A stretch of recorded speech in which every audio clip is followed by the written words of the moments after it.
everyone. Thanks for joining us for today's USDA Fog Abatement Training brought to you by the Western States Alliance, which is a program of the Pacific Northwest Pollution Prevention Resource Center, most commonly known as PPRC. This webinar is number 2 of Module 1, Building a Business Case for a Fog Program. My name is Chris. I'm the Communications Manager, and I'm going to be your moderator. So some background about us. Like Monday, as we described, we're a nonprofit based in Seattle. We were founded in 1991 to provide pollution information and technical assistance training to small businesses, local communities, and industrial facilities. And we'd like to reiterate that we do provide a rapid response service to answer any of your questions. It can be fog related or even not fog related, as long as it lies within pollution prevention. We'd be happy to answer any of your questions, and you can typically expect us to do about 4 to 8 hours of research for you. So the program, again, that is hosting today's webinar is the Western States Alliance, which is a membership of fog professionals, primarily from the Pacific Northwest, but we are recruiting all over the United States, even the U.S. Virgin Islands, Puerto Rico, the territories. So if you know literally anyone throughout the United States, we would be happy to get them signed up.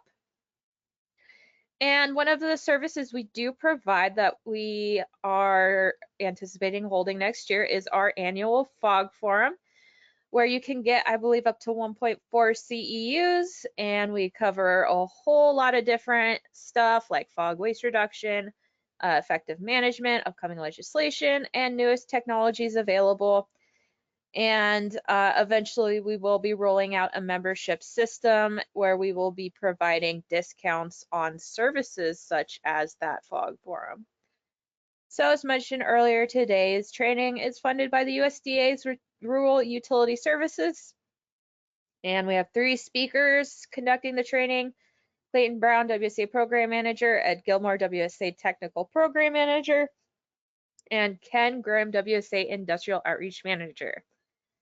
So some housekeeping notes. I did give you all your CEUs, or your, you guys call them core hours. I gave you your core hours from Monday. So if you did not get a certificate, I do believe one of you, I'm sorry, I don't remember your email, but I did email someone and your email did not work for whatever reason. And if you are that person, you need to email me, and then I'd be happy to get you your core hours. And you should expect to see the core hours for today, probably by tomorrow afternoon. And yeah, please do take the polls that'll pop up throughout the duration of this webinar. Again, if you can't take it, just minimize the screen and you should be able to take it. And then please take that needs assessment survey as well as our feedback survey.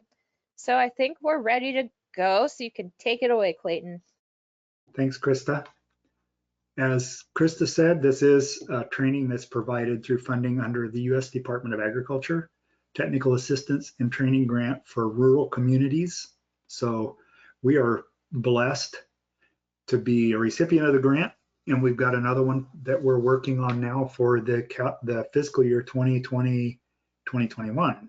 So we just started the planning process for that, and we're pretty excited because we get to take a lot of this training nationwide under the new grant. So it's pretty fun. My name's Clayton Brown, and I had 10 years of construction experience in utility construction prior to work for a sewer district. So I put in sewer and water lines. I was water distribution certified under the state of Oregon. I went to work for, back then it was called Unified Sewerage Agency, and it was the sewer district for Washington County, Oregon. When I started, we provided service for right around 300,000 people. 30 years later, when I retired, the population had more than doubled to 660,000, and with an estimate that by 2020, under the current census, we'll find out how accurate they were in their prophecy, but they were projecting that the county would have 1 million people in it by 2020. It's home for one of the largest Intel chip fabricating plants in the world. And it's also home for a lot of food processing companies that are local but ship their products all over the world. So I was the program manager for the industrial pretreatment program, the fog abatement, pollution prevention, and industrial stormwater programs at the time that I was there. Right after I retired, PPRC's executive director recruited me to come to work for PPRC under the Western States Alliance. I'm currently managing some of the programs under the Western States Alliance for PPRC. And that includes a lot of the training. One of the things Krista didn't mention, she didn't get a chance to, I don't think, not only does Western States Alliance provide an umbrella for the Fog Forum, but they also provide the umbrella. They're the umbrella organization for the industrial pretreatment workshop that we do out here in Region 10 every year. This year is going to be virtual, just like this training is. It'll be a web-based workshop. It will be in November, and we have speakers from all over the US that are going to be participating virtually in that. If you want to sign up, give Krista an email and she can send you the link for signing up for it. It's going to be 2 days, I think. Well, it'll be over 4 days, but it's like 4 hours a day for 4 days. I think that's how it's set up. Anyway, it'll cover a little bit of stuff dealing with a lot with breweries, high strength waste. There's a bunch of other stuff that EPA and the National Association of Clean Water Agencies are going to bring into that workshop. So it'll be fun. Everybody should attend, I think, especially if you're involved in a pretreatment program. My educational experience or my degrees, Bachelor of Biology from Portland State University and a Master's in Business Administration from George Fox University. And I'm a proud grandpa. My little granddaughter just had a new baby brother that came into the family, and I got to spend some time with the two of them yesterday. It was great fun. So while we were celebrating their mother's birthday. Briefly, this is information that we covered in the first module on Monday. We talked about establishing the need for a FOG program. Why do you need one? Or if you do, what kind of data would you want to gather to make a proposal for implementing a FOG program? How do you calculate excess operation and maintenance costs and the staff costs, both for those calculations and an estimate on what it would cost to put a FOG program together? We talked about data acquisition and management, and then Ken went through a cost benefit analysis there at the end of the presentation. So with that, I think this is what we want to cover today. It's a bunch of stuff, so keep your pencil sharp and your notepad ready, and please ask questions, especially if we confuse you, because sometimes we do that. And if you have comments, or if you have information that you think would be good for the rest of the audience, please pop into that comment bar on the side of your screen, and Krista will interrupt us sometimes. Sometimes we have to interrupt ourselves to answer those questions. And we got some really good comments on the session we did earlier today. So we're pretty excited. We're glad to be here. Today, we're going to go over what's important to your city leaders. How do you package up the program data, and what work do you need to do before you ever take a proposal to your city leaders? At least I think that it's a good idea to do the work ahead of time. We're going to talk about program development, some options for program development and implementation. We're going to dive a lot more deeply into the implementation part next week, the 2 sessions we have next week. We're going to introduce the triage, what we call triage or focused effort, a data-driven effort for managing your FOG program. Ed gets to cover a bunch of that stuff today. Performance goals. Ken's got some case study samples, and introduces the preferred pumper program. Before I go further, one thing about the preferred pumpers, the data that they submitted to the cities it's the basis for a lot of the data-driven information packages that you're going to see today. So it's incredibly valuable to work with those guys. They're an integral part of your team. Again, these are the folks on the left either have or are presenters, or they're done peer reviews on the presentations, or they provided information that we use in our presentations. And then the associations on the right are the groups that we've worked with, and then that provide support for us, for PPRC, on the grant proposals. And also, these folks have been providing match funds for the grants. So they're another really important piece of this whole package. And I want to give them kudos, because without them, we would not be here today. So we're going to dive in. So once you have gathered the data, enough data so that you can generate at least a rough cost benefit proposal, what do you do next? Now, I think it's really important to have a good FOG program development and implementation plan kind of sketched out or drawn up. I do want you to be aware that in many cases, the city management or your board of directors, they may want some significant changes included in the final draft plans. But if you don't have any plans at all to give to your bosses, you almost always fail on your request for funding for program development. So it's really important to have a well thought out plan, even though you know something might change in the process of moving forward. In fact, it probably will. And I'll show you an example of that here in a minute. When I worked at Clean Water Services, the sanitary and surface water management utility in Washington County, we ended up developing, under the oversight of our Citizen Advisory Commission and our board of directors, we developed a phased FOG program abatement implementation plan. And it was phased over a course of basically 5 years.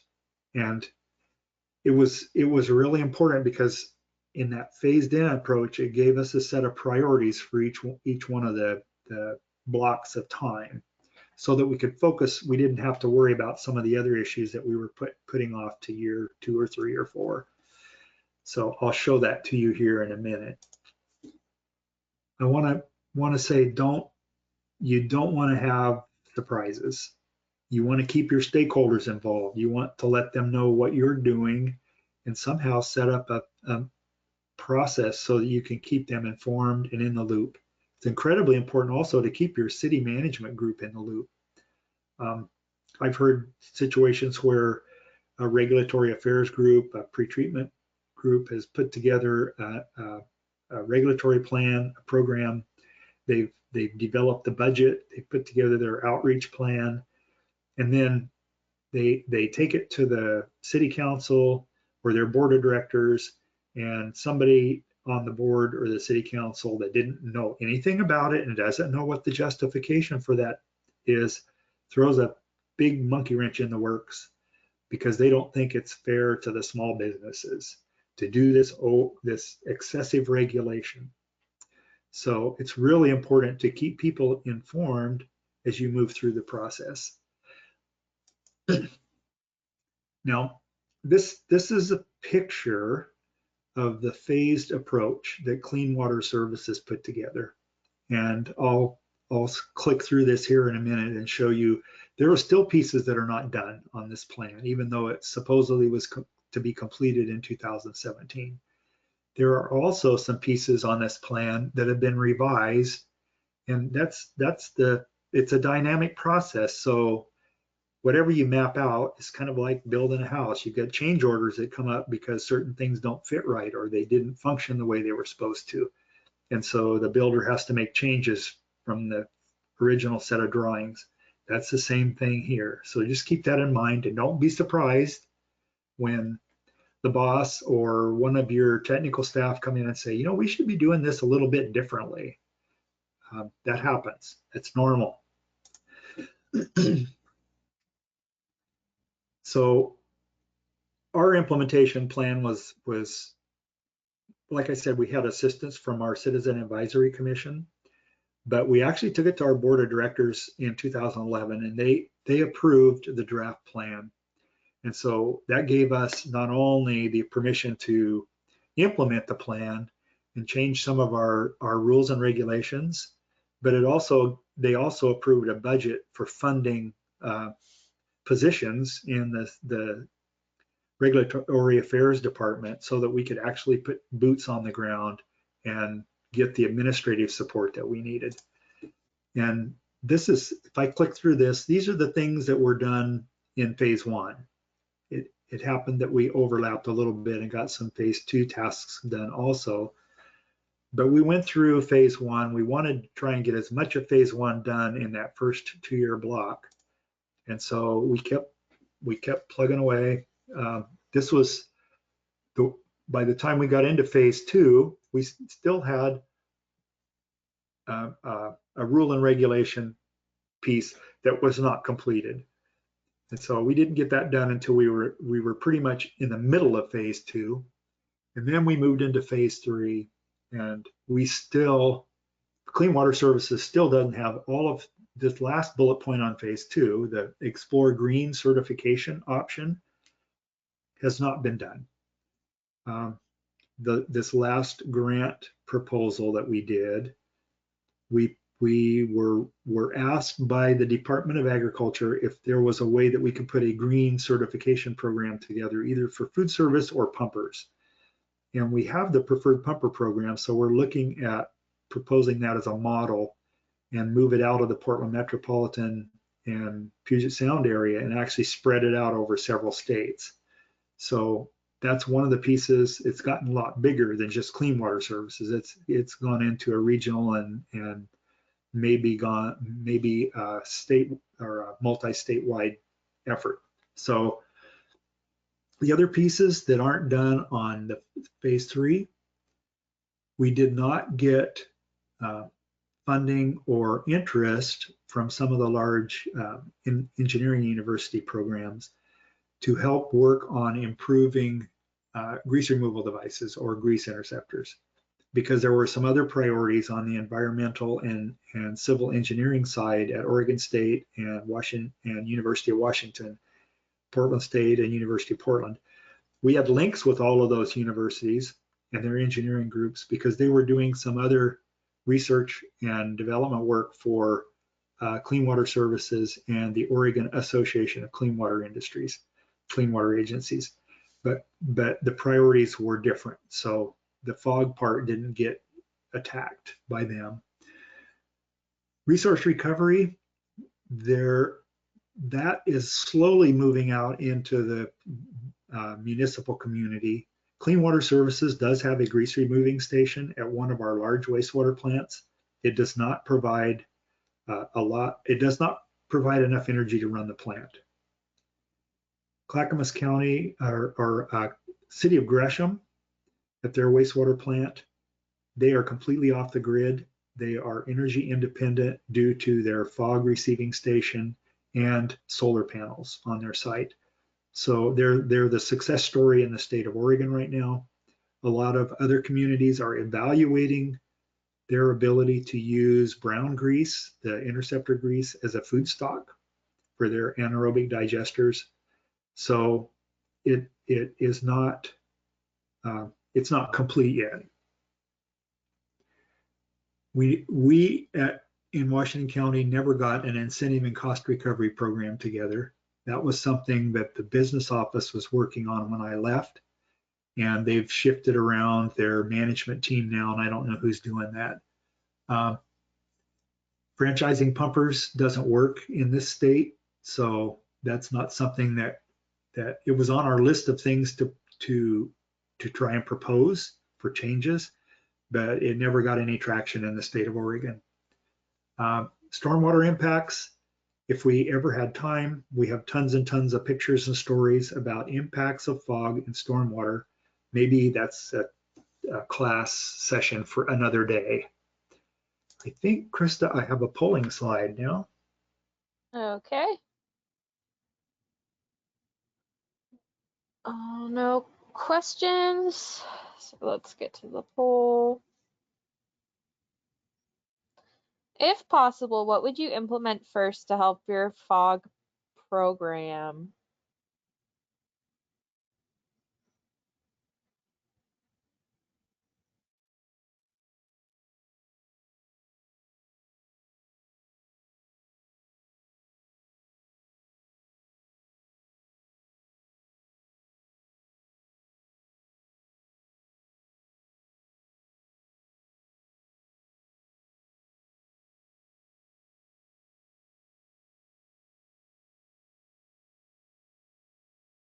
Okay, 3/4 has voted, so I am going to close it in the next few seconds.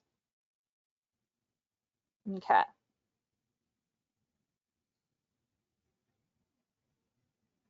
Any comments, guys?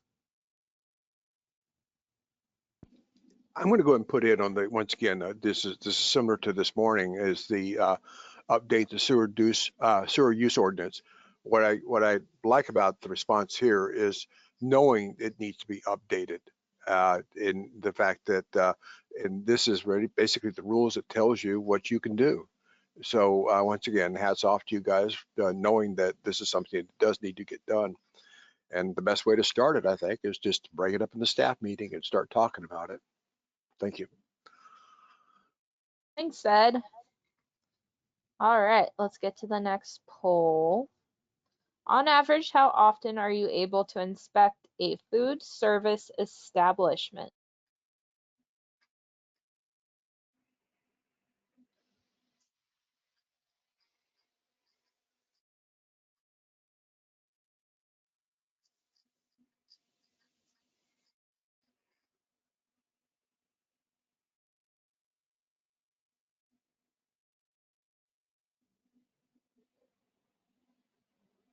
Okay, almost everyone voted. So, oh wow, okay. 100%, right on. All right.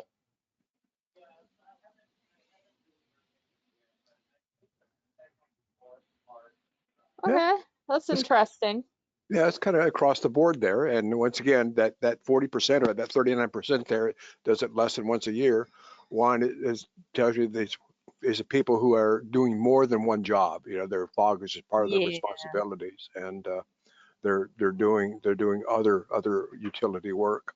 And once again, that's pretty good for more than doing it twice a year and more than twice a year.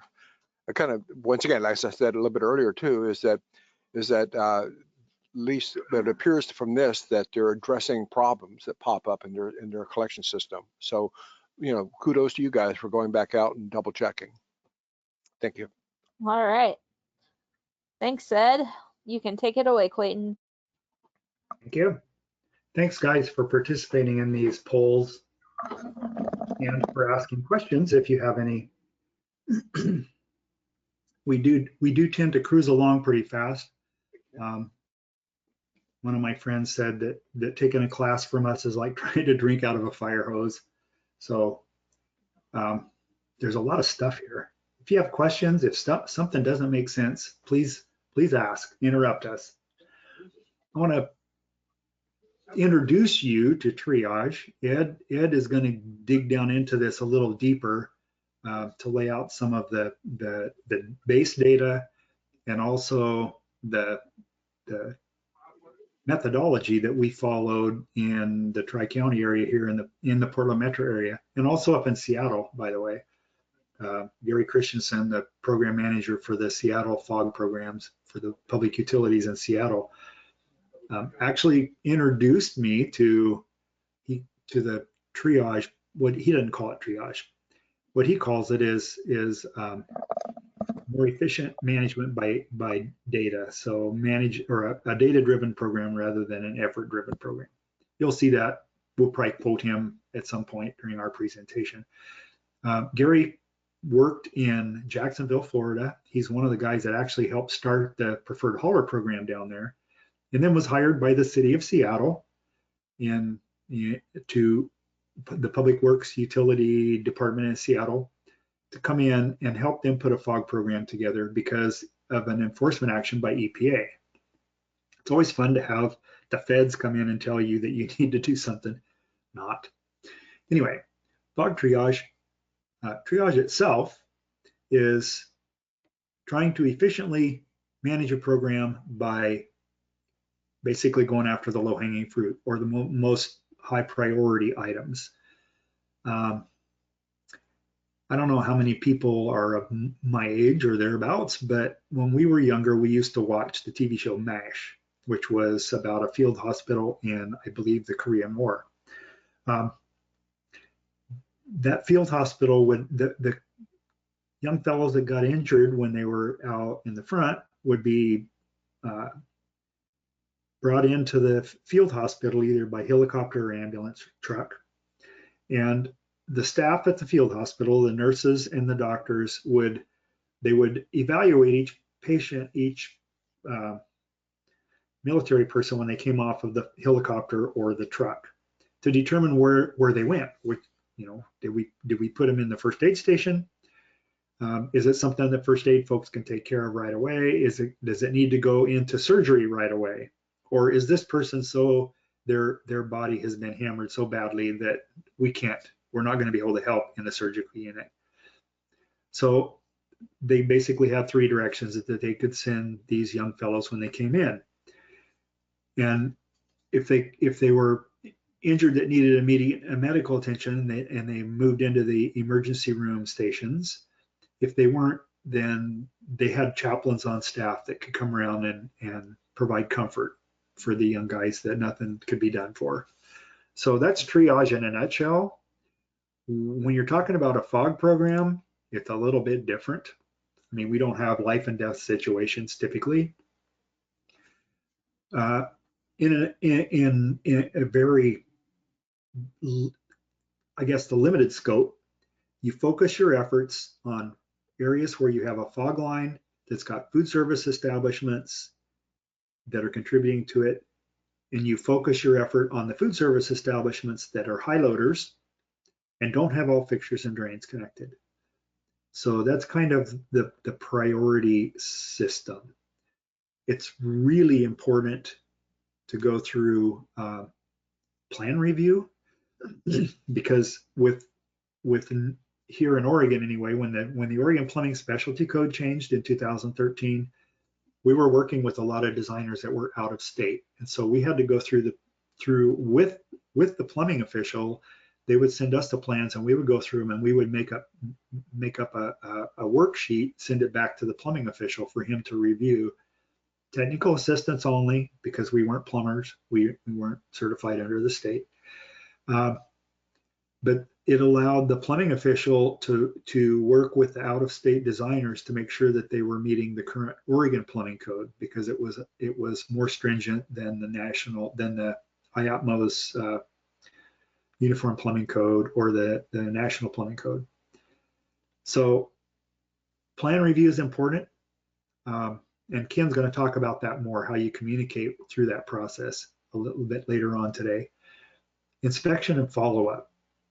This is where we set priorities on whether it's a high loader on a fog line, if it's a food service establishment that's on a line that's had a sanitary sewer overflow.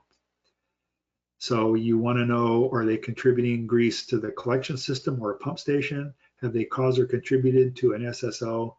And then you prioritize those, and that way you don't have to do a ton of inspections like my program when I first set it up, where we wanted to inspect every facility once a year. There are some food service establishments that don't need to be inspected once a year. There are some that need to be inspected. Some of them, I mean, you need to babysit those boys, and sometimes you got to be out there once a month, it seems like, at least until you get them in line with what you want in terms of their maintenance on their interceptors. So prioritize. It gives you a better ability to focus your efforts in areas where you're going to actually see results.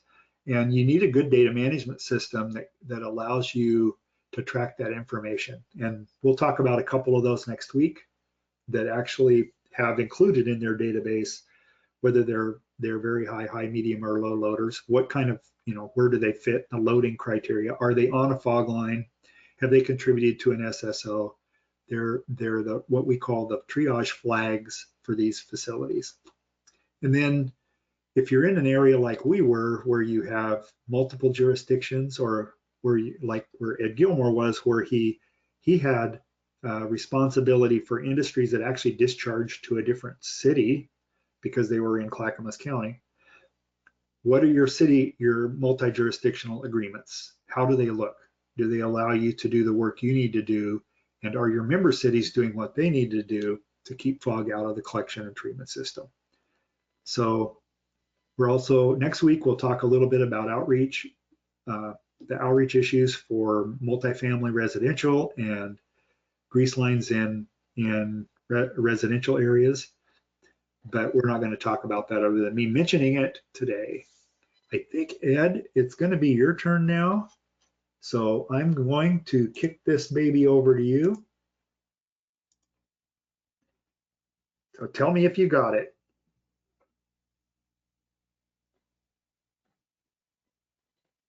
Ed, are you there? Yes, I'm sorry, I had it on mute. I said, give me a second here. I want to let it stare there for a second. There we go. All right, show my screen. Here we go, guys. And let me fix it there a little bit. So it's amazing how much talking you can do if you don't have it on mute. No one paying attention to you. So hello, everyone. Ed Gilmore here. And I obviously, one cup of coffee didn't do it for me this morning. So I think I probably need that second cup of coffee right now. So once again, Ed Gilmore, and I owned a restaurant for about a dozen years or so. And it was, like I said earlier, it was a good experience, and it kind of prepared me for what I'm doing right now. After I sold the restaurants, I went back to school to get my Bachelor of Science in Biochemistry in Portland State. And from there, at Clackamas County, working as a source control specialist, which was an extraordinarily and amazingly interesting job, I thought. I thoroughly enjoyed it. And part of the industrial pretreatment was fog, which I equally enjoy. And as we all know, fog is starting to become more and more responsibility of more people and taking up more time of most programs that they had done a handful of years ago. And currently, I'm a presenter here at Western States Alliance, and now I get to talk to about the webinar here. Just want, we always want to talk about the performance goals and what's kind of expected, and something that you will hear us say, and Clayton kind of talked about a little bit of that in the triage components, is talking about the how important it is to have a data-driven program and not an effort-driven program. And the thing about data gives you just a whole lot better product to work with. And an effort program, all it does is kind of eat up your man hours. And he did a good job of understanding when he first started out the program of how much effort was going there, and it wasn't as fruitful as once they started the triage program with, once again, utilizing the data. But once you're trying to decide to promote one of your the need for a program, probably the most valuable tool that you'll have is data. And the best data you can have is your data. And what I like about this right here, this chart is kind of culmination of information from multiple fog agencies. And kind of as a general rule, what you need to do here, but tell you what, I'm just going to kind of go down the bullet points here. I think it does a very good job here. Is that, of course, on all of the FSEs, and really the very first one, first restaurant that you have, you need to do that initial inspection. And I think, as we talked about earlier, how important that initial inspection is, because it really gives you an idea of what you're going to face and what fog this particular restaurant is contributing to your collection system. And after that, you'll probably end up trying to do an annual inspection, but that's not absolutely required. And the other is, remember, when you do the inspections, you should just kind of keep them all similar. Just cover the same basis and don't treat other restaurants different. Don't inspect other restaurants differently than you would inspect others. Just try to be fair across the board.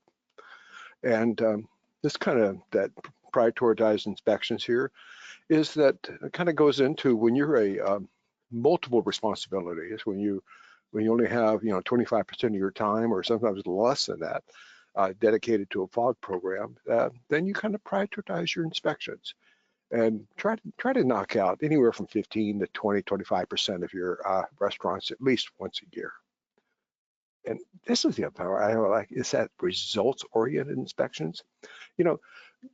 Go in there with a mind, knowing what is your goal when you do the inspection. And once again, obviously, like I said earlier, just make sure it's the same way of all the restaurants. But also, when you find something that needs to be corrected or adjusted, follow up. Don't let it go. If they need to increase their pump outs, and then come to find out, several months later that they haven't increased it, it's bad on you. You should be able to select a date when they should increase their pump outs and follow up on it and make sure the restaurant does as you was requested or what's agreed upon. And also on the other side is, if they're doing good, tell them so. Tell them what they're doing really well on it. Everyone could always take a little kudos. Hey, you're the smart guy out there. You're the smart person. And if FSC wants technical support, share your information. If there's, you've inspected multiple restaurants. You've seen different things that work, which ones that don't work, which ones really work well, and share that information. You also maybe have some product information that people may want to know about. And remember, you're not telling them what to do. You're not, it's not part of a requirement, but you're just sharing the knowledge. Like I said, you guys are smart. So let the people know the information you have if they request it.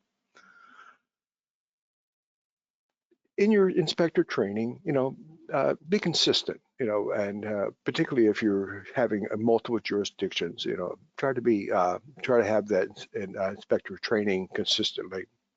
And sometimes when there's other people doing fog work, and make sure that you all get the same training, and make sure that everyone is working together, and basically following the same procedures as everyone else.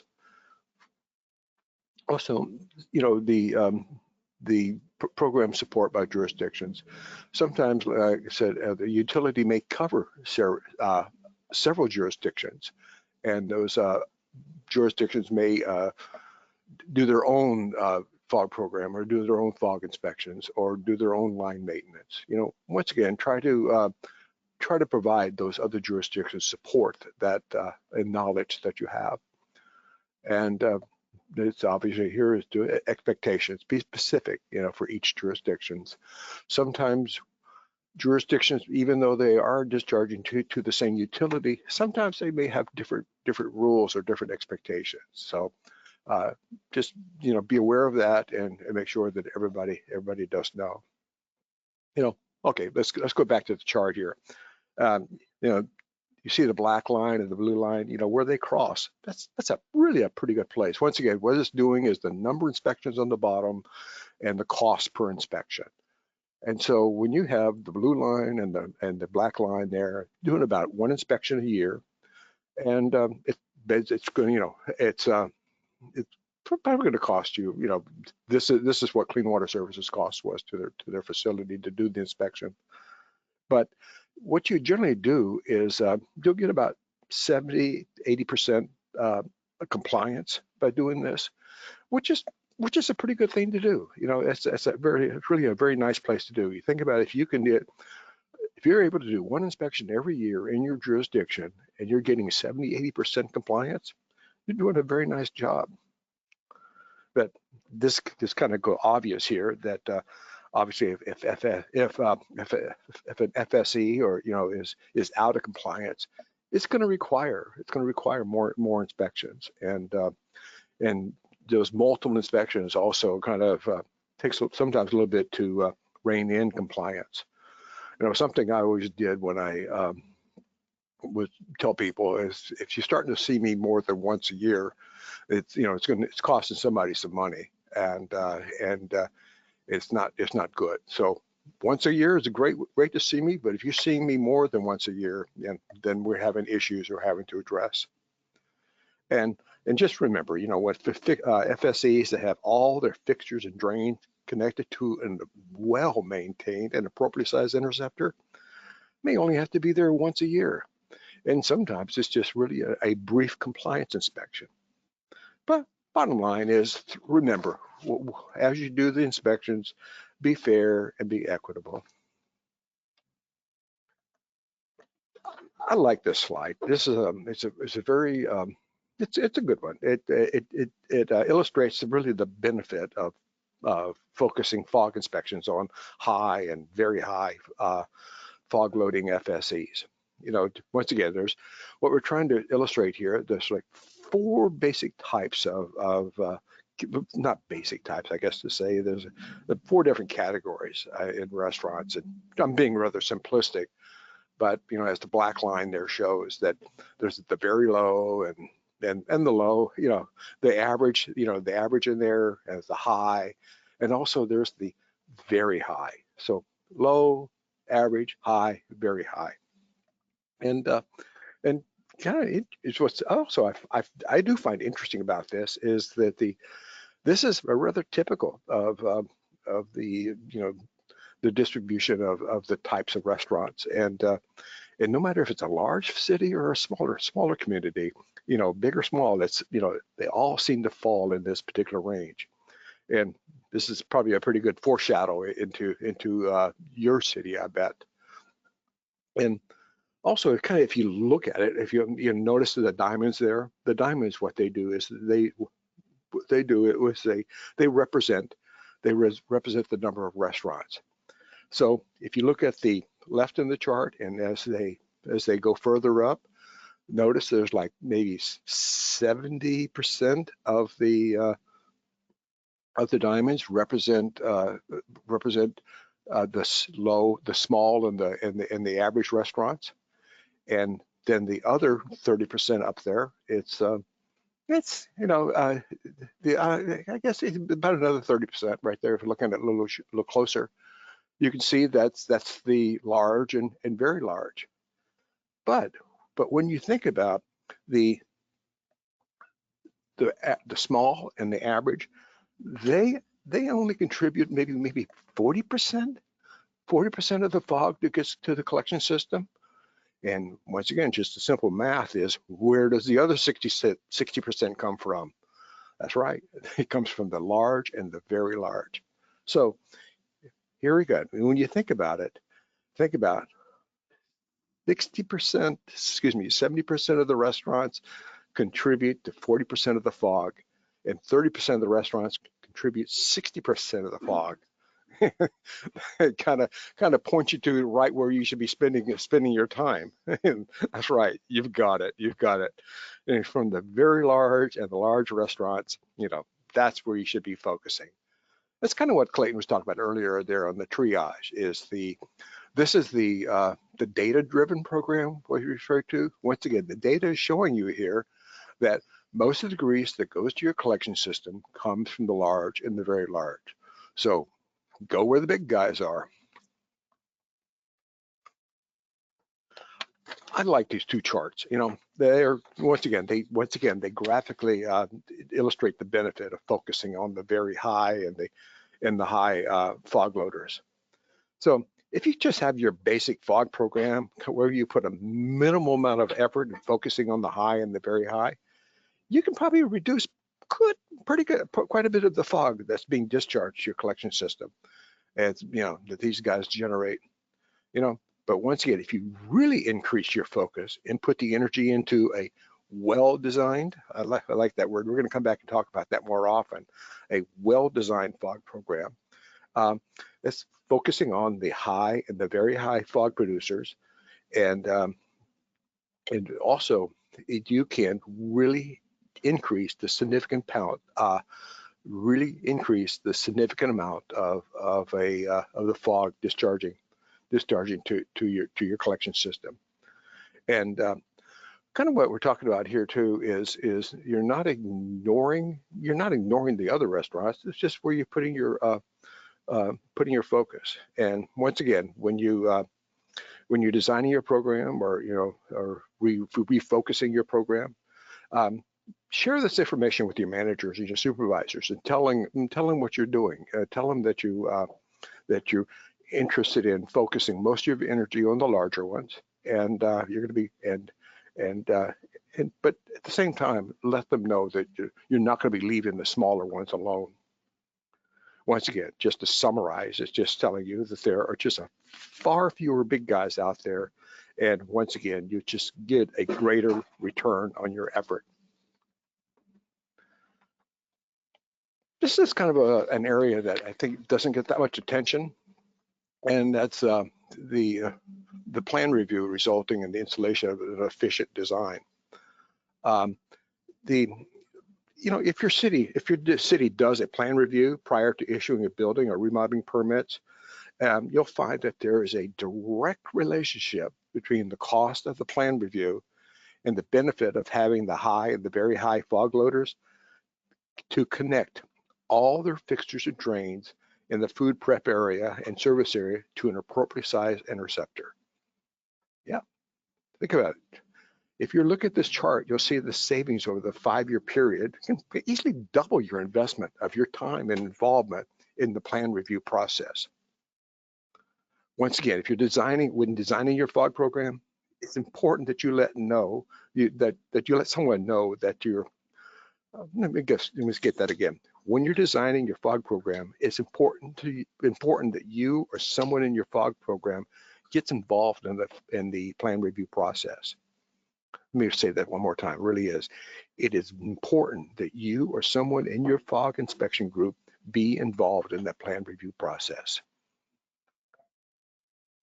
And the important part is that it kind of goes without saying here, is that the thing is rather obvious, is that if you're involved with the restaurants at the very beginning of the process, and any questions that come up about the or the need for a grease abatement device, these are the times for the answers to answer these questions. And sometimes it's really hard to spend the time in that process, or sometimes you have a management that doesn't want you to be involved in that plan review process. And but if you can't have any involvement with that, just have a good relationship with the guy.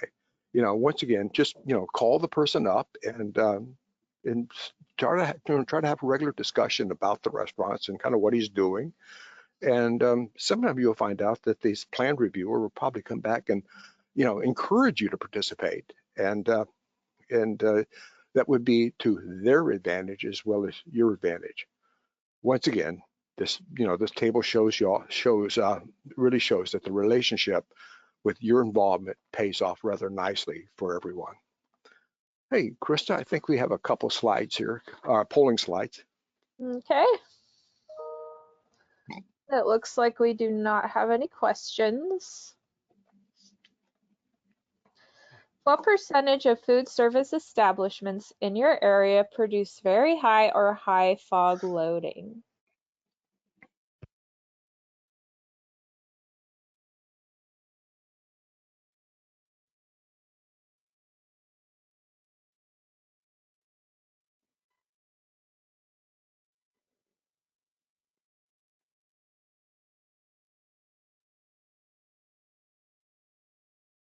All right, almost everyone has voted, so I am going to close it.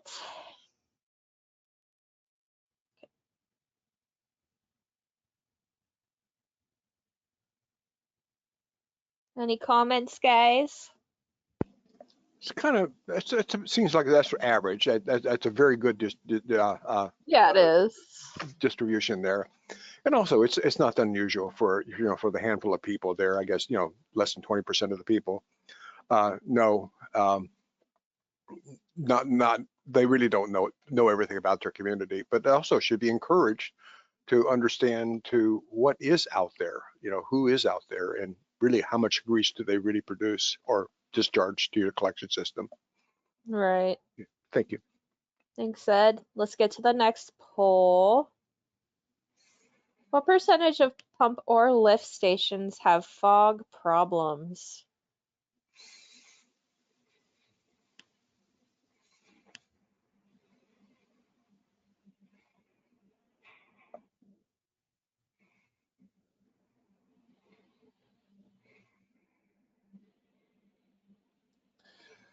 All right.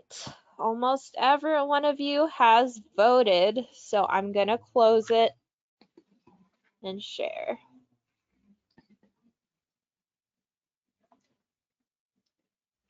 Comments?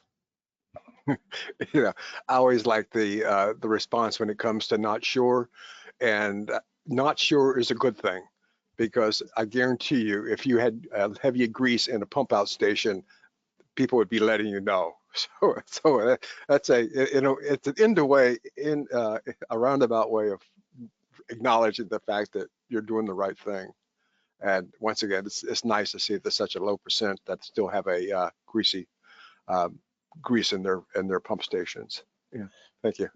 We did get a comment from Nick. He wants to know, can you give examples of high or very high fog loading users? Yes. Yes. Go ahead, Clayton.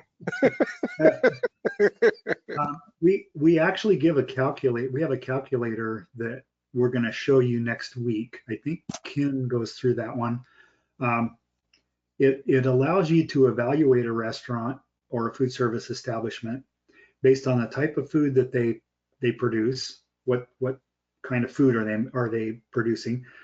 Do they serve their meals on flatware, and do they wash those on site, or is it all put in paper and plastic and or plastic baskets with a paper liner?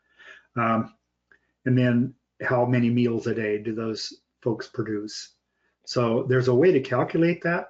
I'll give you a couple of examples from Washington County of very high fog producers.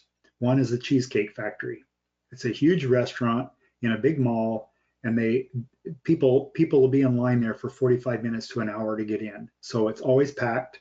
I have no idea how many thousand meals a day they serve, but they have a 6,000 gallon gravity grease interceptor that gets serviced every 60 days, I think.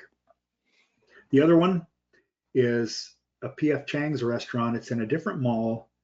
They have 1,000 or 1,500 gallon gravity grease interceptor, and I think they service that one every 30 days. So there's two of them. Some examples of some of the not so high fog loaders, the low guys that are down on the bottom. Quiznos, Subway. If you have a Papa Aldo's or a Papa John's pizza, or one of those kind of you take and bake kind of places, they tend to be low on the fog spectrum. A lot of yogurt and ice cream shops are low, believe it or not. Coffee shops, a lot of your busy specialty coffee shops are right in the middle. We were amazed when we started having the specialty coffee shops put in grease interceptors, how much stuff was being taken out of those interceptors on a regular basis. I hope that helps. Yep. I'd just like to add one more thing to Clayton's conversation there, is sometimes when you have that steakhouse, that Asian restaurant, Chinese restaurant, or Mexican restaurant, not particularly ones that have been around for a long time, they tend to have an undersized grease interceptor, if they have one at all, and they tend to have done stuff the way they've always done it, and that tends to be sometimes they're generally not the chain restaurants, but they are the ones that have just been around a long time. That So, would be my other. Go ahead. Thank you. so someone says they live in a town of 211 people. This is all French to us. So I'm assuming they mean this is kind of out of domain for them. They say our state has less than 600,000 people. But I know Clayton and Ed, you've worked with small communities, and maybe you can speak a little bit about how those small communities, those types of problems you both have encountered. What I can tell right now is that the cafe that's been there forever, that one is the cafe that a lot of people go to, that particular restaurant, it's been around for a long time. I would once again, I'd be pretty close to guess that they don't have a grease interceptor, and if they do have one, it's undersized and it's not being cleaned out as much as it should. I mean, that would be my guess. And so the other is, you'll often find that sometimes a lot of towns do have the McDonald's, so they do have that one fast food place, and that's and sometimes if it's not the corporate store, but it's a franchise. Sometimes when they start those, they don't always have the properly sized interceptor too. So that's something you should look at. Yeah. So okay, thank you. Yeah, I'll give it a couple of examples of small communities that I've worked with or visited. One is White Salmon, Washington. It's not very big. It's right across the Columbia River from Hood River, where we have our fog forum. And I think they have 7 or 8 restaurants on the main highway. It's not a big town, but their public works folks, when they wanted to try and get the fog, to reduce the fog in the main line, in the main street, they went and met with every one of the restaurants. They met with their city fathers before they did this. And they don't even have a fog program, but just in the communication with the restaurant owners, because all of them live in the community, the restaurants themselves did a lot of work to try and put in best practices, train their staff, maintain their grease interceptors appropriately before they began to bypass. So that was where I doubt if there's 300 people in White Salmon. I don't know, maybe more than that outside of the community itself. Another small town we worked in was the town of Friday Harbor, Washington, which is an island community. It's actually in the county seat. They have about 2,500 people, and their wastewater plant was hammered by fog. They're the one that have 4 pump stations down along the waterfront, and almost every restaurant goes into a pump station before the wastewater is lifted up to the treatment plant. That's one where the mayor got involved because of the cost to the city of dealing with fog at the wastewater plant. The other question I have is a small community with 250 people maybe, do you have a centralized waste treatment system and collection system, or are a lot of the homes on septic systems? Because I know rural restaurants, they're on septic systems. At least in Oregon and Washington, they have to have a grease interceptor prior to discharge of the septic waste into the septic tank. So that would be a question I guess I would ask. Oh, I don't know. Have we helped you out there? Yeah, just follow up, Jared. If you need more clarification, just let us know. Okay. There's another comment in there too, I think, Krista. No, it's he was just following up about one of the restaurants that Okay. you guys were referencing. So thanks for your questions, guys. We really do appreciate it.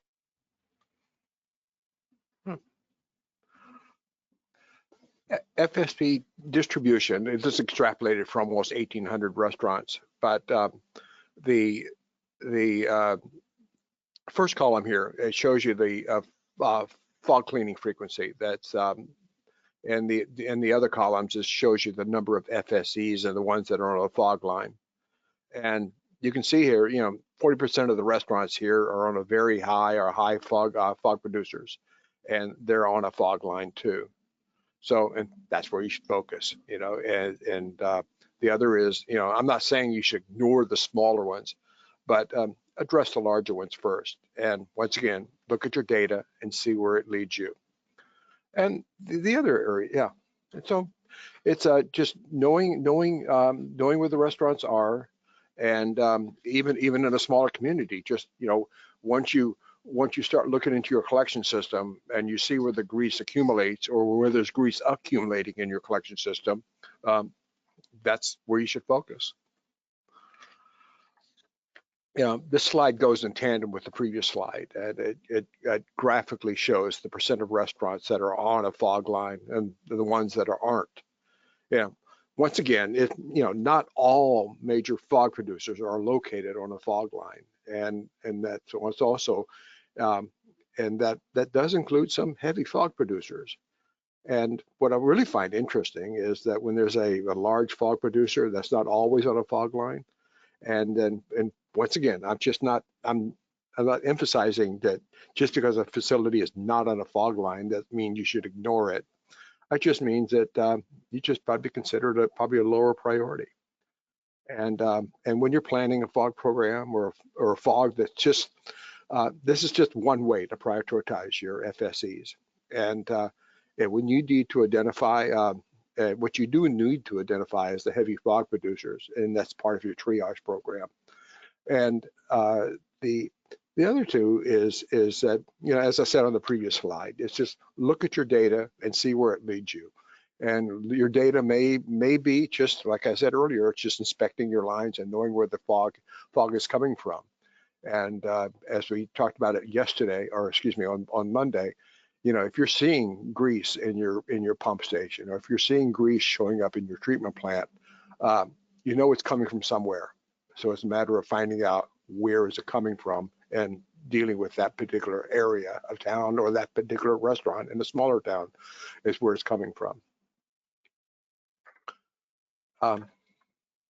This is a pump stations, and it seems to be as the questionnaire earlier had, that pump stations really are not an issue, or grease in pump stations don't seem to be a very big issue for you guys here. And but the other is what you'll find if you do end up having a pump station with grease in it, then you generally know where that grease is coming from. But the important thing is to remember, knowing where your priority lines are, where the lines are, if the grease lines are in your area, and also find out, you see how they're associated with your pump stations. And generally, if you have a heavy fog producer, if you have grease in the pump station, I guarantee you'll probably have a high or heavy, very heavy fog producer in that general area. And once again, sometimes you'll find an area that's in where the terrain and the sewer is in slopes, is that the fog will end up following downhill and won't particularly collect in a line, but it end up in the lower pump station. The story I have here is that we have a restaurant, a German restaurant, that really a heavy producer. I mean, of grease, really heavy producer, and it's a restaurant that's been around a long time. And this fits into that type of restaurant that I said earlier, that it met code when it was built, and its grease abatement device was small compared to the modern standards now, but it met the code at that time, and it's still the one. It's still the one that they have. But also, if you looked at their sewer line outside of the restaurant, it was as clean as a whistle, and because it was on top of a hill. And that, when the water came down the hill there and it just scoured out the sewer line, there's no grease collected anywhere. So really, they didn't have a grease problem at all. is the fact that we had a grease problem, a mile down the way, when the sewer line leveled out at the pump station, and that's where we saw the grease.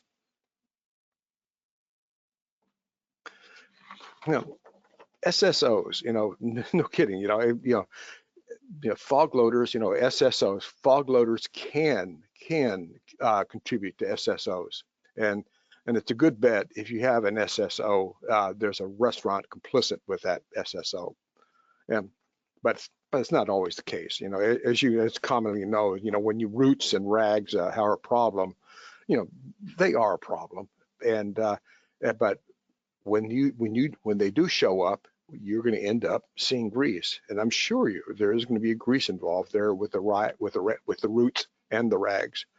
And but back to SSOs.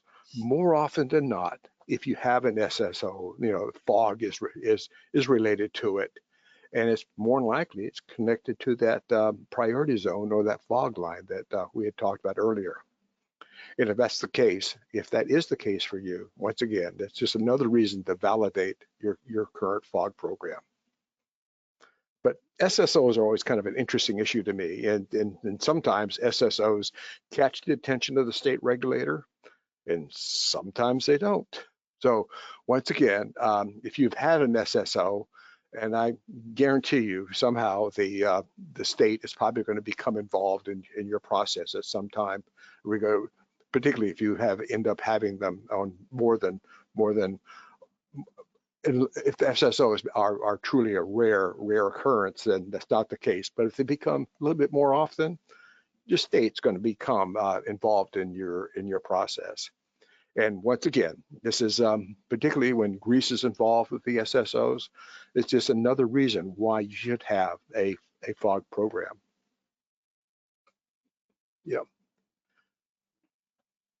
Fog lines and FSCs by jurisdiction. What I find interesting about this is a good chart of a bunch of cities in a metropolitan area, and there's 2 or 3 of these cities are on the smaller size here. But what I find interesting about this particular table, it just shows you that how a lot of different cities operate and scheduling their line cleaning and cleaning their fog lines. And the number one reason that fog lines are probably cleaned as often as they are is because that's the way you've always done it. Just look at the totals here. You can say how many you see twice a year is probably the most common, and it makes sense to me because that's the way they've always done it. But I bet if you look at this chart close enough, you'll find out which city has a fog accumulation problem in their collection system. And yeah, go ahead. Just look at it for a minute, and while Krista goes ahead and puts up another polling slide. Are you ready? Sure. I'm just checking to see if there's any questions. Looks like there is not. All right. All right. So, what percentage of SSOs are attributable to fog problems?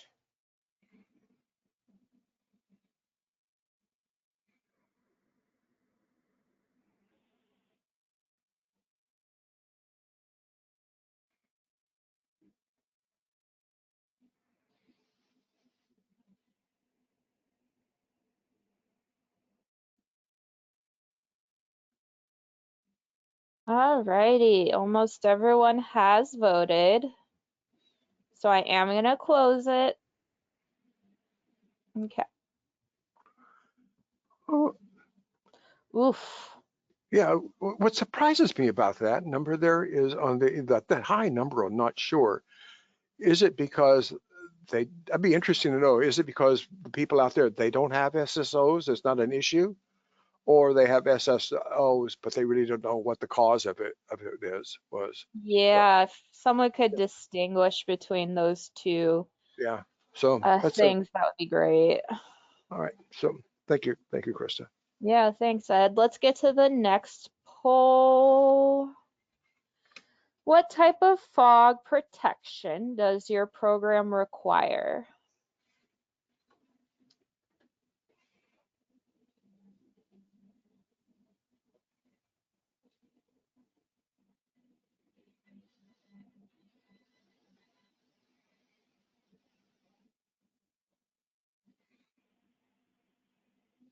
Okay. Most people have voted. I'm gonna close.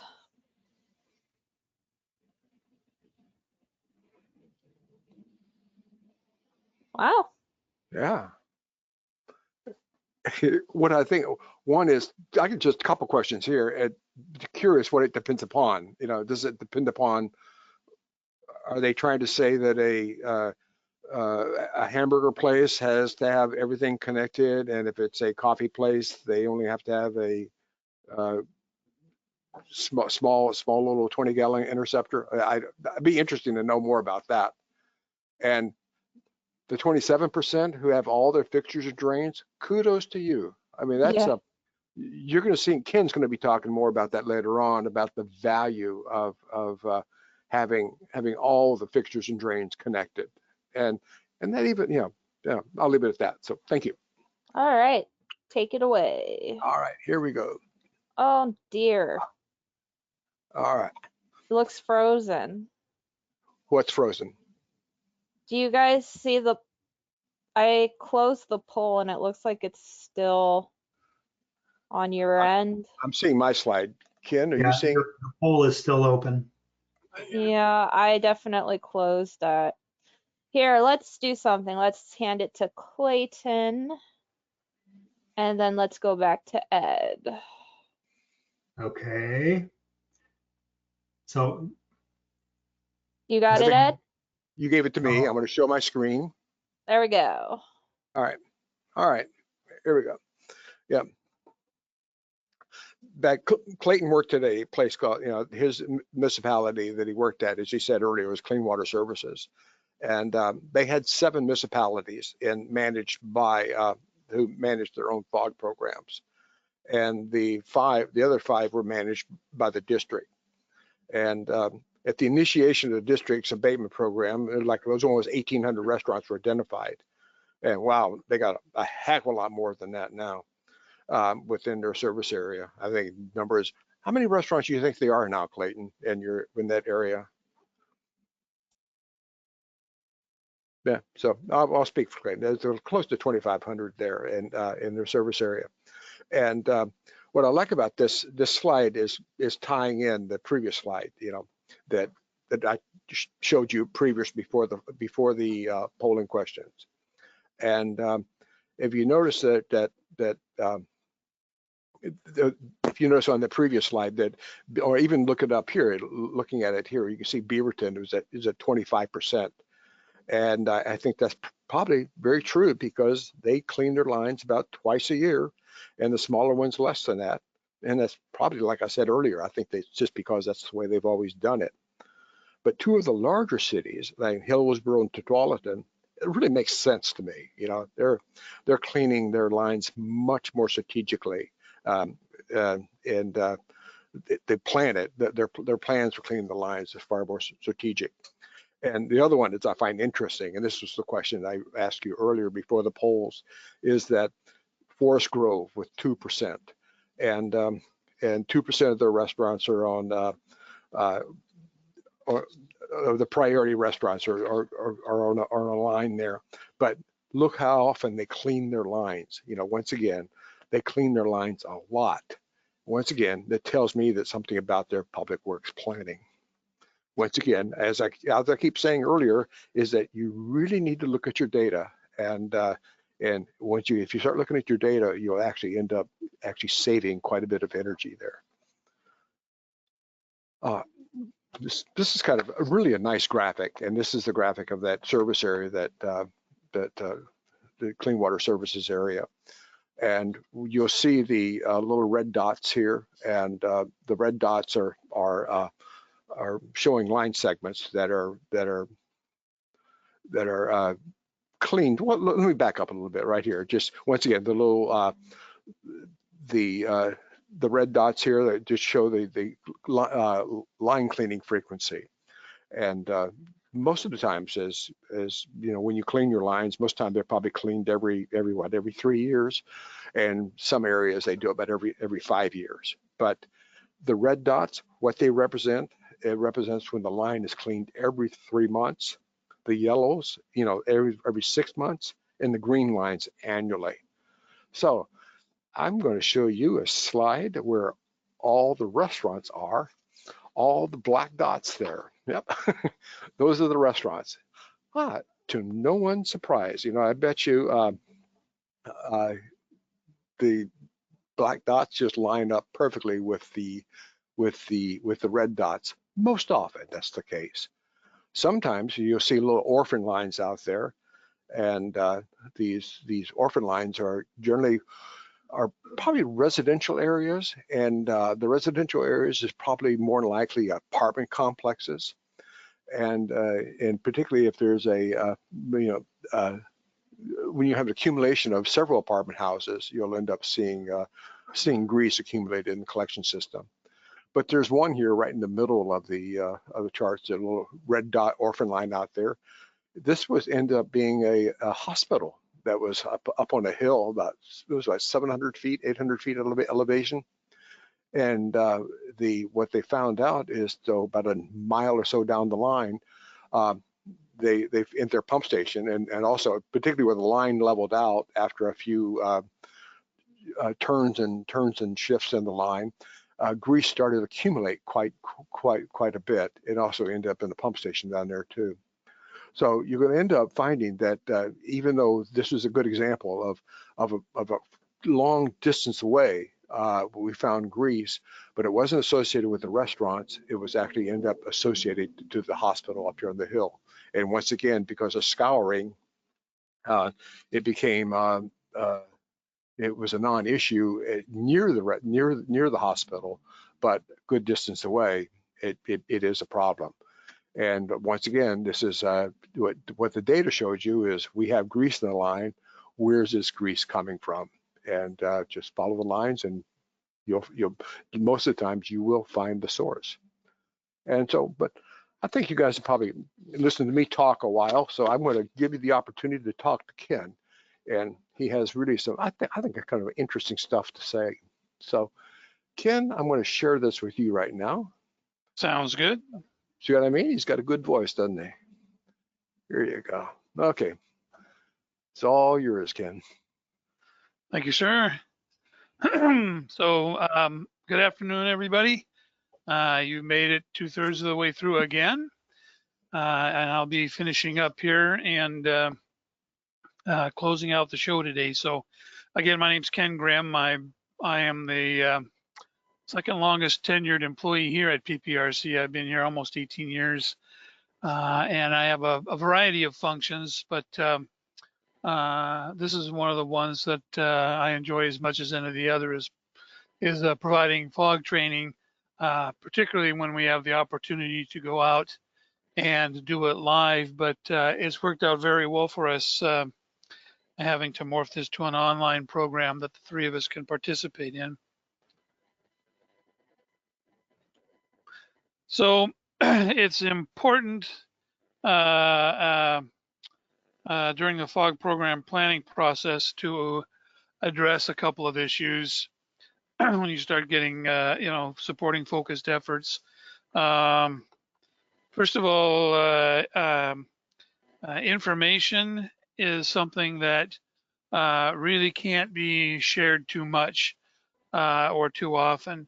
Particularly when you get into such things as retrofits, or if you can be part of the plan review process up front with the builders and plumbers, and are able to make some suggestions as to interceptor size, et cetera, et cetera.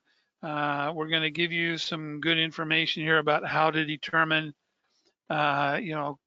grease production from different types of facilities, and that's an excellent tool. Those tools are an excellent way to determine what sort of anticipated fog discharge is going to be coming from that particular facility.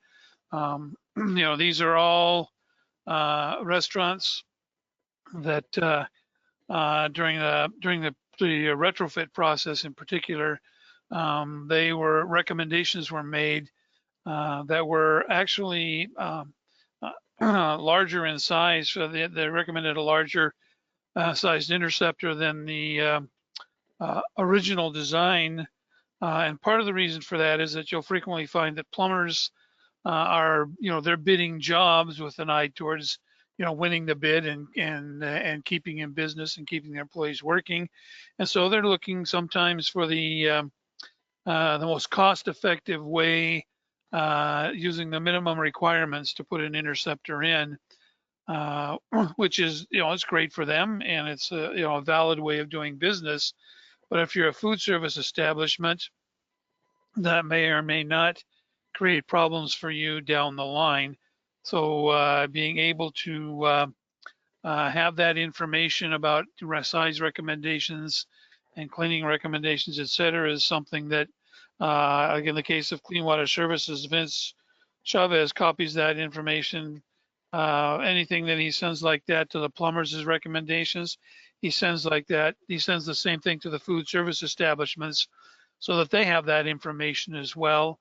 And they can take that into account when they're looking at these bids and saying, hey, I think that's not adequate for us. Can you send us a second bid with including an interceptor of sufficient size? And that's been beneficial in numerous ways for the restaurants, both immediate and down the line. So as far as retrofits go, one of the things you're going to have to determine is at what point is your city or program going to require that. This is going to apply to food service establishments constructed, both those with no interceptor or interceptors that just protect one or two fixtures. Some municipalities require FSE retrofits if the ownership changes, or some require it if any remodeling is done. Some require it if major remodeling is done. Some require a retrofit if the food service establishment is contributing large amounts of fog to the public sewer, or has caused a sanitary sewer overflow. And some cities will automatically then require a retrofit that connects all fixtures and drains to an appropriately sized and maintained interceptor. The other thing you're going to have to determine as you're putting your program together is what is going to be the role of enforcement. You want to make sure that you cover all situations and that your process is effective. So, what is your program going to rely on enforcement to force compliance, or are you going to try the carrot first before the stick? The city may want to initiate a collaborative approach to fog abatement and provide information to the food service establishments, and allow a workable schedule for retrofitting. Most communities have sort of their own little culture, and if you're of sufficient size to involve large numbers of stakeholders as you're putting this together, that's a great place to approach things like retrofits and enforcement, and get good feedback about what seems to work best for your community. One of the things that changed all this in Oregon and actually has had an effect, I think, nationwide, is the change made in the Oregon Specialty Plumbing Code. Oregon's a rather unique animal in that they have their own plumbing code. Most states adopt, some variation of the latest UPC. I think there's a few that use the IPC, but Oregon has their own code, which allows them to be more restrictive when they want, in order to obtain the desired results. So in 2013, they changed that Oregon Specialty Plumbing Code to require all FSEs constructed after that date, after January 1st of that date, to connect all fixtures and drains, except of course, bathrooms and black water drains, to appropriately sized interceptors. And how in the world did they get this change through? Well, to support the case for that, there were a number of studies completed, and these logged fog capture over a year prior to the retrofit, and then also for a year after the retrofit at a number of facilities. And we've got, after the poll, we've got 4 that are represented as samples of those facilities. So, Krista? Alrighty. Do you have a policy regarding retrofits? And since this is a fast poll, please try to take it relatively soon. All right.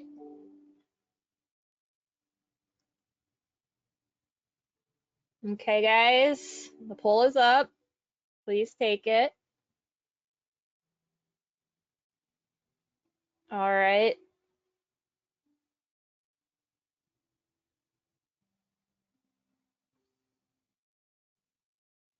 So almost everyone voted, so I'm going to close.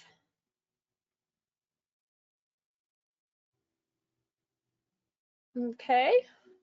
Any comments? Yeah, my only comment here is once again, it's quite good that 35% of the people there have taken it regarding the retrofits. And for those with the no and the not sure, there really is a value in having a policy, because you know the answer before you go down the path, and I think this really comes to play when the place is going to be remodeled, and if it's going to be remodeled quite a bit, it's really a good time to update the grease abatement device. And for those who aren't sure, bring it up in a staff meeting. Ask about it. Is there a policy about retrofits? And once again, this is more information, the better you have, because once again, you have more data, and with more data, it just makes you, I think, a more effective grease inspector. Thank you. Well said, Ed. All right, let's get to the next poll. Do you allow pumpers to decamp before moving to the next service call?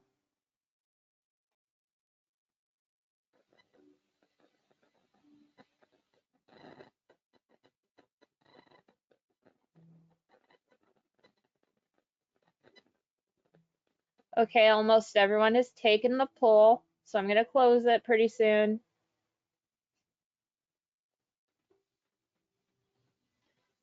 Okay, I'm going to close.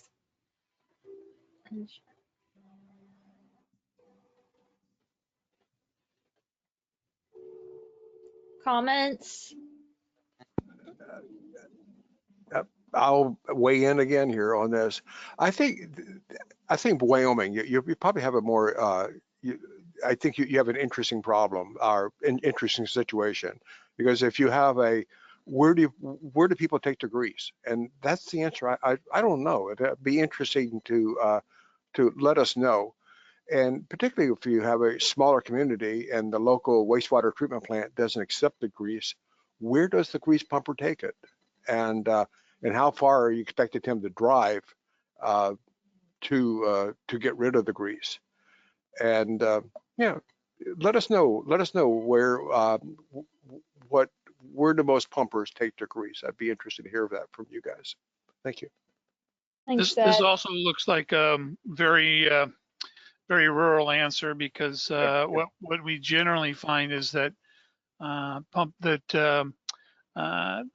communities that allow pumpers to decant do so because the food service establishments and the communities are so few and far between that you can't get a pumper out there if you don't allow them to, because it's just not cost effective for them. So if you don't need to, though, it's a good idea not to, because as we'll see when we talk a little bit about grease and separation next Wednesday, They just generally, in most trucks, they don't have the time needed to let that separate out much, and you usually end up pumping more grease back into the interceptor than you realize.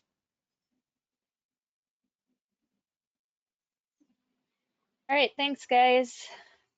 Take it away, Ken. Oh, Excuse me. sorry. Someone said I worked at a wastewater treatment plant. We took grease, charged for the grease per gallon, then compost. I believe it's composted it. Yeah, that's right, Krista. That's right. Good for Oh, you guys. Once again, you'll find that there are benefits. There's multiple benefits for a wastewater treatment plant to accept grease, but also there's cases too where that's an income source too, where you go ahead and you accept it and you maybe charge a little bit more than it costs you to treat it, and that helps offset your utilities budget. So good for you guys. Thank you for the answer. yeah, thanks. All right, Ken. Okay, Oh, so back, sorry. got another one? Yeah, it's long. Availability to discharge grease waste is a large problem in Wyoming. Rock Springs accepts waste generated within 10 miles of city limits, eliminating Green River's restaurants 15 miles away. I believe it increases the cost to clean grease removal devices and makes it hard to justify for smaller restaurants. Yeah, I think and that's very where true. you end up, you have a discussion with the city. Um, I know in Washington County, there was a point in time where the leadership team, or not our leadership team, the board of directors wanted to only accept septage and grease waste that was inside the county. And because of some issues we had air, with rural areas, they were still inside of Washington County, but they were 50, 60 miles away. We ended up having the septic haulers come in and meet with our board of directors. We were also the county commissioners, and explain to them that the need for having a receiving station for some place like Cherry Grove or Browns Camp, or places that they were still in the county, but they were a ways away, and the septage pumpers had to have a place to discharge the septage waste. When we came to putting in the grease receiving station, it was on the east side of the county. It was on one of the major interstates. And the board of directors determined then that they were not going to limit the source of the grease to the county, because that would have prohibited us from fueling our grease receiving station. So maybe you can talk to the city leaders and find out if they can change that so that they can accept the waste from farther away. At least you've given it a try. And if you guys have any follow-up questions, just let us know. All right, you should be able to take it away, Ken. All right. So this is the case studies we were talking about that helped get that plumbing code changed through. These are 4 representative samples of the restaurants that were studied, and all of these restaurants had been constructed prior to January 1st of 2013. They all had one fixture, typically the 3-compartment sink tied into the interceptor. They were all maintaining their interceptors appropriately as per the standards of the day, and each FSE during a facility remodel or on recommendation from the sewer district connected all fixtures and drains. So for a year before that and then a year after that, they took a look at what the fog capture was, and you're looking at the results here. The blue is the fog capture prior to tying in all fixtures and drains, and the red is the results afterwards. So the first restaurant was a Mexican food restaurant. They're capturing not quite 2,000 pounds of fog a year, and after the retrofit went to almost 13,000. So that's very close to 11,000 pounds of additional capture. The Chinese food restaurant, 3840. Afterwards, almost 17,000. So that's about a 4.4 fold increase. The Mexican food, it was almost a 7% increase. The pub went from 640 to 8,891 pounds. That's almost a 14% increase. And then the hospital, which is Ed's infamous hospital on a hill, they were collecting 1,920 pounds. And after the retrofit, they were collecting over 35,000. So in that case, that was a more than 18-fold increase in what they were initially captured.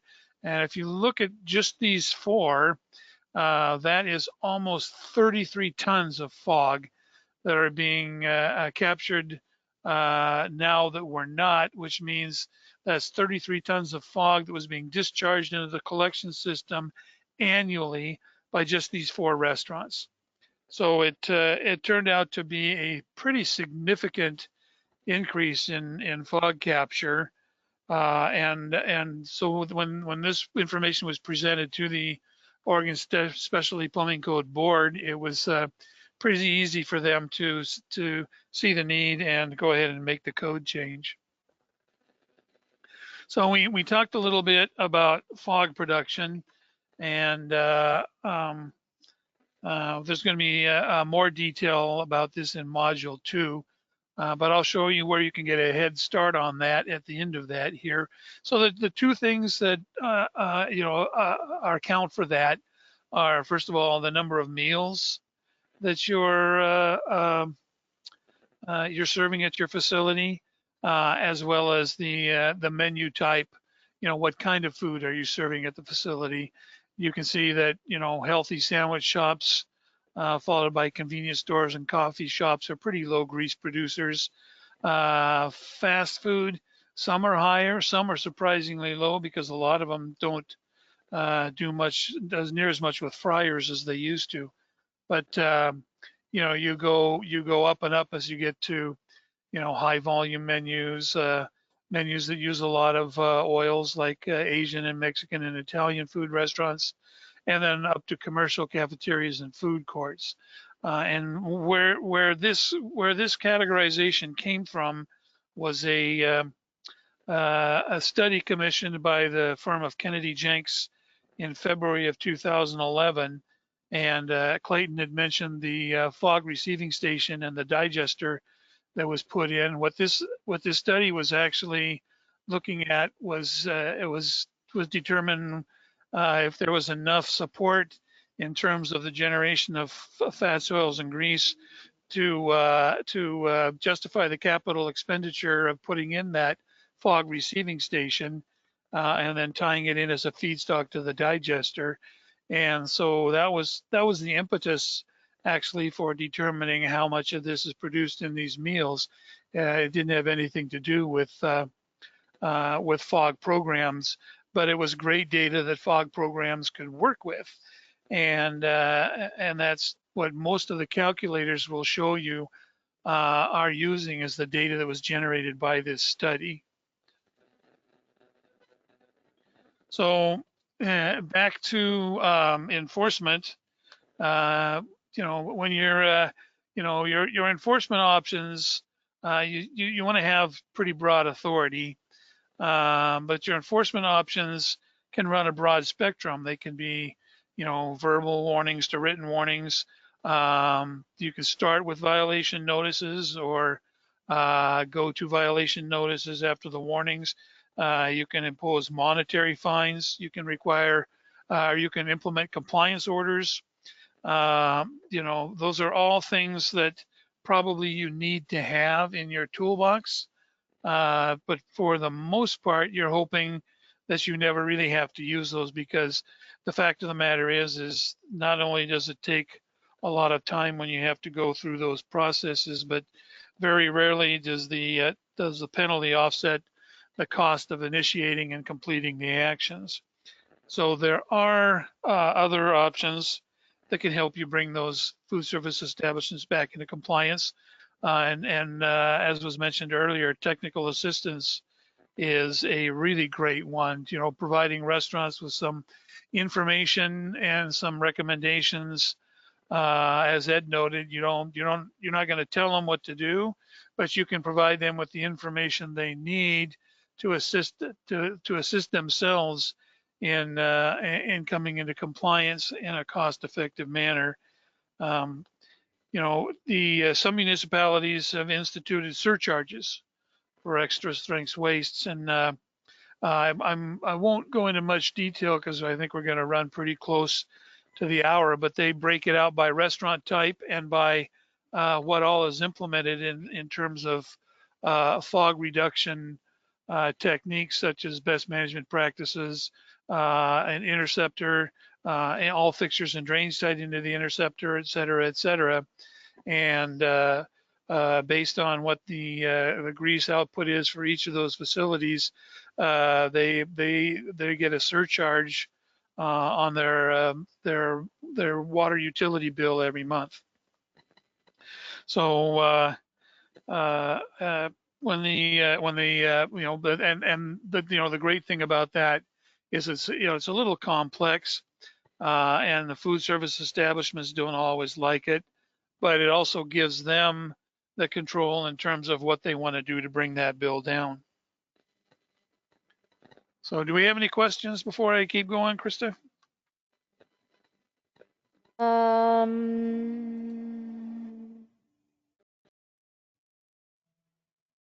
Not that I see, no. Okay.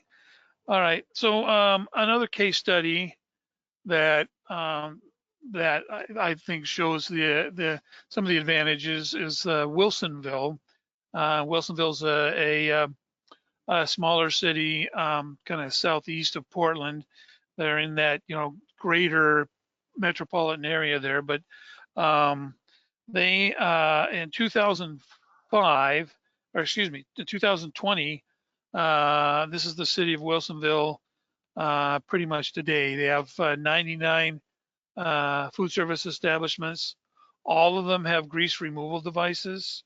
They all have established pump out schedules with the city, and the city has one full-time treatment coordinator who also handles the responsibilities of the FOG program, as well as a couple other duties. So it's less than one FTE implementing this program.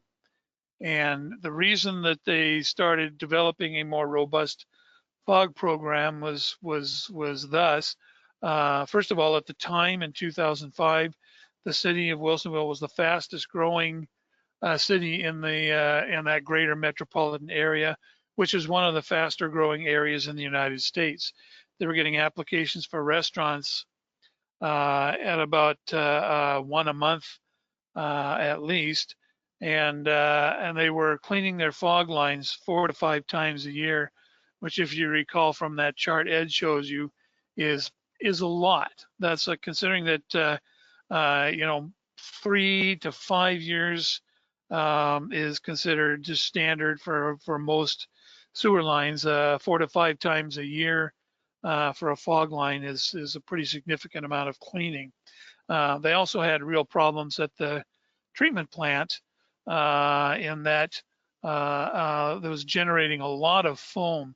Foam was blinding the ultraviolet lights. That was one of their major problems, was that their disinfection system was adversely affected by all of the foaming in the basins, and it was being passed through to the final receiving waters. And actually, even when the wind kicked up in the Willamette Valley, it was getting blown around the community. So, the operators were having to wash down the basins and clean grease every day, every night between midnight and 6 a.m., which is probably when most of them were closed for cleaning either their own in-house people or a cleaning crew would come in and clean everything and wash it down the drain. They would get these huge slug loads, and they really, the only sort of program they had was a voluntary program where restaurants sent in an interceptor maintenance log, and it would note, whenever they had cleaned the interceptor. So, almost a very, actually very ineffective and bare minimum program. And you can see that that resulted in the problems that they had. So they started developing a fog program, again, launched that in 2005. And after 1 year, they discovered that the operators were now washing down the basins instead of daily. They were doing it, every couple of weeks. So, 14 times less than they had been doing it. The foaming problem ceased completely because there was much less fog being discharged and it wasn't creating the problem. The slug loads disappeared. The fog lines that they were doing went from a quarterly cleaning to semi-annual inspection. And if that inspection revealed that they needed cleaning, then it was scheduled. But that's a significant drop from, 4 to 5 times a year. You're looking at most twice a year, sometimes maybe once a year, and a few of them maybe even less. And then lastly, they required the FSCs to contract with a preferred pumper program, or with a preferred pumper who had signed up as to be part of that program. So today, unfortunately, it would have been nice, but they didn't track the monetary costs because they were busy tracking a lot of other things.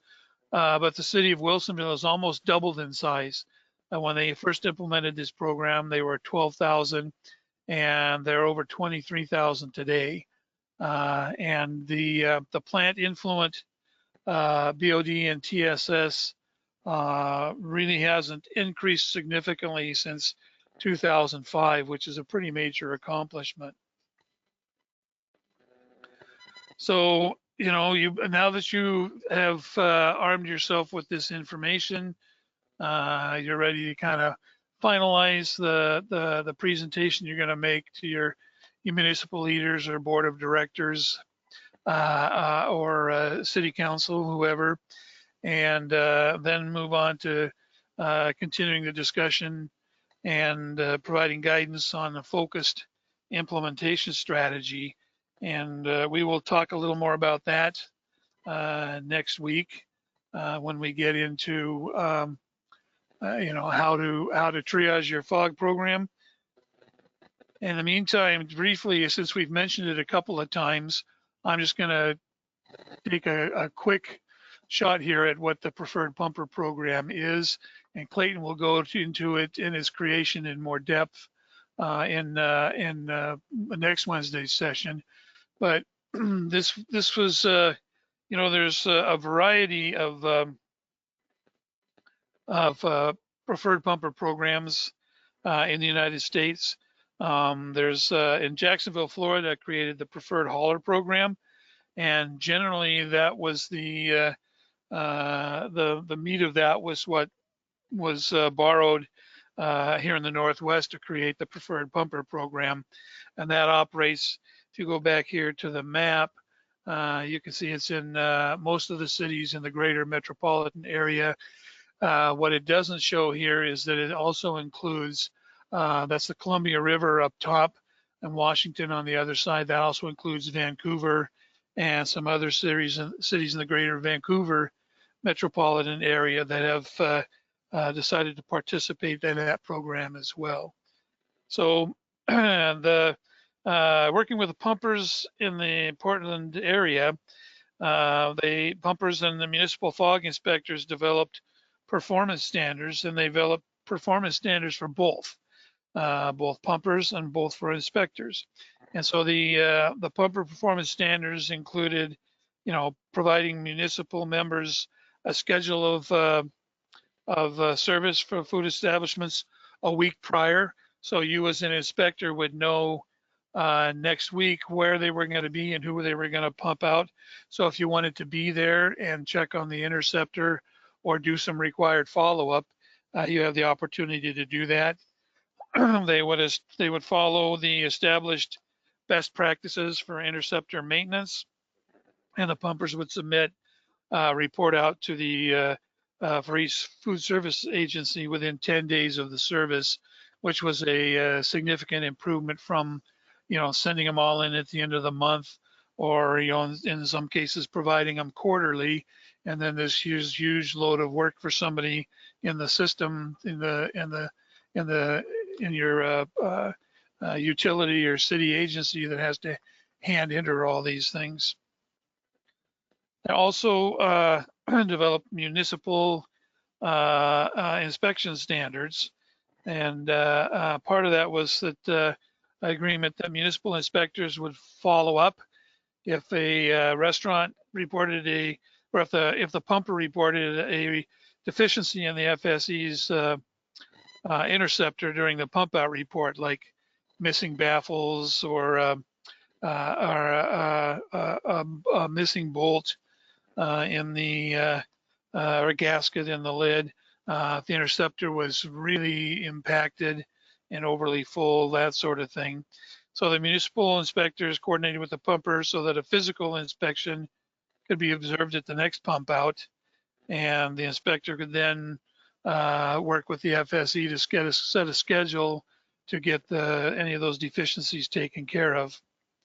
And also, they agreed that they would have regular meetings in order to continue to discuss pertinent issues, any changes that needed to be made in the program to improve it, and also provide training and assistance to new members. So if a new pumper wanted to come in, part of the preferred pumper program was that the city staff would provide training on the program so that they were on board with everything going on. And you can find the URL at the bottom.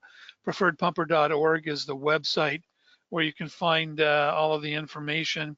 It's actually fairly concise and fairly easy to navigate. But it's a good place to look and see what this particular program asks of folks. So they did that. They worked with the pumpers to develop best maintenance standards, published them on the website. They meet currently on a monthly basis and provide new training to the pumpers. And if you go to the website, this is a look at a couple of the pages. The one on the left-hand side is the cleaning standards for a gravity grease interceptor, along with some photos of what it hopefully will look like. And on the right-hand side are some cleaning standards for a hydromechanical grease interceptor, as well as some inspection standards that everybody can be on board with. So are there any, do we have a last poll, Krista? Yeah, we do. Okay. So let's get to the polls. You know what? Let's just do the last one. What assistance would be most useful to you as you seek to improve your program? And I'm going to see if there's any questions.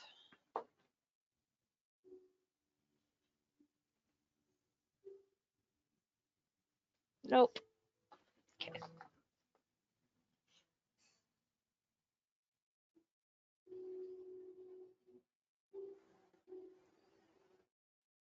All right. Almost everyone has voted.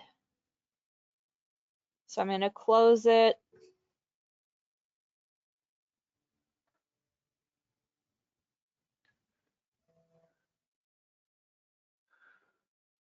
Well, it seems to me that our next step going forward is to provide some resources and possibly a template to help put together a case study, because that's won just about all of the polls that we've conducted at this point. So I think this looks pretty much like we see in just about every other community. I think yes, in terms of the case study for sure, but for the other three, it seems to be, you know, across the board. Yeah, well, generally, as I recall, and we can look at that when we put our next plan together. I think um, designing a retrofit program and collecting data are usually 2 and 3 in some order. Right. That's true. Alrighty. We don't have Okay, so questions. we don't. Nope. So let's Okay. try to close it out soon. Okay, we're closing it out now. So these are the program topics that will be covered in next week's sessions. I think the first part of it will be taking a larger look at your legal authority for doing some of this work and putting improving your sewer use ordinance and um, putting a program together, more about communicating with your stakeholders and the initial phase of implementation. Then on Wednesday, we'll look at interceptor performance, inspections, data management, and then much more on the preferred pumper program. So that is the end of it. Thank you, everybody. We're going to get you out of here right on time. Please complete the course evaluation form again. It's very, very helpful for us in terms of making sure that the content we have is providing for your needs. And if something is not there that would be helpful, we would really like to know that. We plan on continuing these trainings for the foreseeable future, and we want to make them as robust and as helpful as possible. This is the website, westernstatesalliance.org. You can see circled in red in the upper right, training. If you click on that link itself, it takes you to this page, which is our resources. The presentations are all there in the first collection, but also the WSA primer for program development. I believe there are a couple of sewer use ordinance examples in there. One that's a very, very good one put together by the Oregon Association of Clean Water Agencies. And I think the other one comes from the Plumage and Drainage Institute's model sewer use ordinance. Also, you see down right under that is an example ordinance developed by US EPA Region 8. This one in particular is for POTWs without an approved pretreatment program. So both of those will have some language and examples that you can drop in as improvements to your sewer use ordinance. And then that Kennedy Jenks Brown Grease study is there. Like I say, we'll touch more on that both Monday and Wednesday as a basis for determining what type of grease production you can expect from the food service establishment you're inspecting. And also an interesting look at really, really well done look at navigating codes and code development, which is a separate presentation that used to be part of this, but was taken out for time purposes in the online presentation. So this is our contact information. I mentioned this morning, and I will one more time, that if you have questions about CEUs, it's the executive director's account was used to set this up. So you can email him, but it's better to directly contact Krista at K Thornton, THORNTON, K Thornton at pprc.org, because eventually they're going to have to get to her anyway. So any other questions or comments, feel free to send them to us. And again, don't forget that rapid response service that Krista mentioned before. And thank you very much for your time. I hope to see you next Monday. Yeah, thanks everyone. I'm gonna close it out. Have a good Thank you, day. everyone. Okay. Bye.